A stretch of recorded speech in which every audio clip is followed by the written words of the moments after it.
امروز بعض گپ ها را میشنویم، باور بکنید از یک جهت در حیرت میمونید، از جهت دیگر غضب میکنید. بعضی ها خواهرم هست، برادرهایم هست، خواهرهایم هست، متاسفانه یک نفر نیم نفر کسایی که ما را یک چند سال گوش میکردند، توحید میفهمیدند، همچنین انسان ها را آهسته شناخت شده، آهسته قطعی گپ زده، خودش طالب علم گرفته، به همچنین انسان ها نصیحت میکند که گویا درس ابو محمد نگیرین، گویا که اینجا اون مشکلی گویا که هست یا نیست، ناانیق روین درس عبدالظاهر دائی را گوش کنید.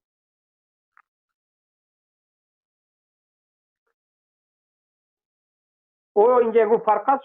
شما گفتی چی فرق داره؟ این گپ عبدالظاهر دائی را گوش کنید، شما گوش کنید، شما اگه عقیده دارید بله هیچ مشکلی ندارد، لیکن مشکلی در اینجا است که غرض در بالای دعوت ما دارد، اعتقاد ما را کاملا قبول ندارد. اعتقادی که ما از اعتقاد اهل سنت و جماعت بیان کردیم و تا روزی که زنده ایم در همین اعتقاد الله ما را ثابت قدم نگه دارد و دفاع میکنیم در این اعتقاد، کسی روبرو باشد قبول نکرد ما به بالای گذشته رفتن میگیریم. این دین الله هست، ما بیان کردیم، ما حق بیان کردیم، انیق دقیق. اینها به همین بیان کردن عقیده ما راضی نیستند، خصوصا در مسئله عذر بالجهل و خصوصا در مسئله عذر المشرک و عذر مشرک آدم سوم، اینا راضی نیستند. الله المستعان. اما بروی ما گفته نمیتوانند، از عقب فتنه میکنند، از عقب میگن که نه این کمتر گپای حاضر شما به امانت هیچ کس من نگوید، امانت ما را حکم میکند، خودش از ما میگوید، ما به شما هم میگه، از عقب ما را حکم میکند، با در آخرش میگه که امانت. صدقه اهل سنت شوید. عدل کجاست؟ انصاف کجاست؟ مهربانی که ما کردیم، خوبسوری که ما کردیم کجاست؟ عبدالظاهر دائی رو گوش کنید.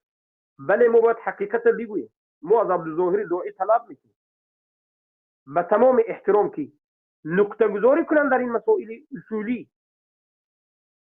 عذر بالجهل رو در سال 2020 وقتی که ما به مبشر رد داده بودیم و غیره، بعضی از جوانهای افغان رفت شد، از ایشون پرسید که یک نوارشون برآمد که من در این مسئله علم ندارم و من صحبت نمیکنم. تمام تا حاضر چند سال شد؟ 20 21 22 23 4 سال است که مردم انتظار است. عذر المشرک، حال کجا رسد عذر المشرک؟ مشرک اور انیق نگفت. این دین منم نیست، دین دیگر مشایخ هم نیست، دین الله است.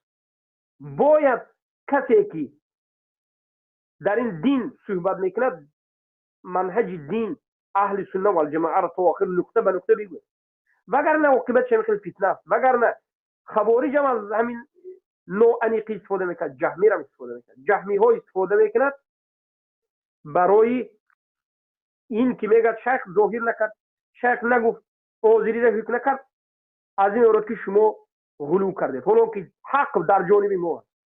قرآن هم نمیگه سکوت شیخ در مسئله معلوم من الدین بالضروره چکرد؟ قسمی را به جهمی بود، قسمی دیگر خوارج میشد. شیخ که نقطه اهل سنت نگذاشتن، بعض شاگرداش ندیدیم که خوارج شد. باور بکنید. برای که پیش خوارج رو ما با پنهان کردن حق، با روپوشی قسمی از منهج اهل سنت و الجماعت پیش خوارج گرفته نمیتوانیم. ما پیش خوارج را همون وقت میگیریم که منهج اهل سنت تا نقطه آخرش بیان کنیم و بعد از همین رخت بگیم که اینجا رخت است و بعد از این خوارجی است. و این چنین با خاموش شدن پیش نقطه جهمی گرفته نمیشود. خاموش شدن برعکس سبب منتشر شدن جهمی میشد. باید مذهب جهمی را بیان کنیم و خط سرخ بین ما و بین جهمی و خط سرخ بین ما و بین خوارج بیان بکنیم. امروز بعضی از چل منافقین بعضی از کسانی که در قلبشون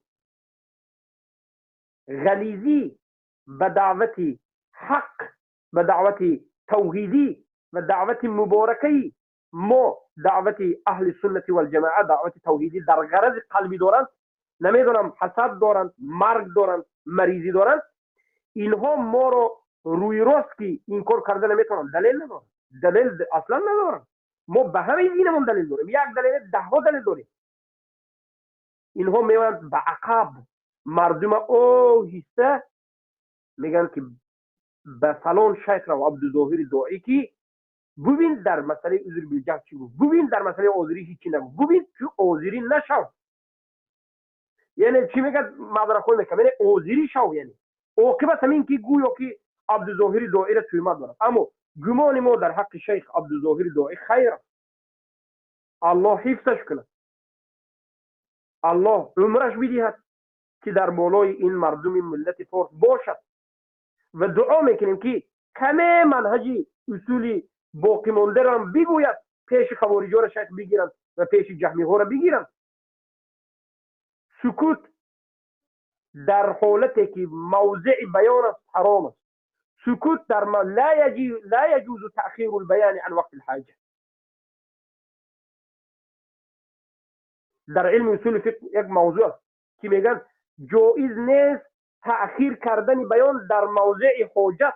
امروز امت حاجتمند این قول است ولی باید نقطه گذاری کرده شد. از قسم خوارج جوش میزنند، از قسم جهمی جوش میزنند، از قسم در بین موحدین جهمی ها از شما شیخ استفاده میبرند. باید این مسئله نقطه گذاری کرده شد، مسئولیت بالاخره تمام بکنید. و ما میگیم که الله شیخ حفظ بکند. از نام شیخ با دهان پر میگیم که شیخ عبدالظاهر داعی تا آنجایی که ما خبر داریم از شیخ محمد معروف راسخ و غیره جهل عذر نمیداند و در باره عذری هم سخنی خوب ندارد. یعنی نمیگه که عذری قلبش از است، عذری بهترین است، نگفته. عذری را کتابش بیان میکنه. لیکن امروز از سکوت شیخ دیگران استفاده کرده است و یک جمله شیخ، یک انیق کردن این مشایخ، نقطه گذاری کردن مشایخ در این مسئله چقدر حق ظاهر بکن، چقدر حق ظاهر بکن. یک جمله، یک دقیقه جهل عذر نیست، عذری من این است، تمام.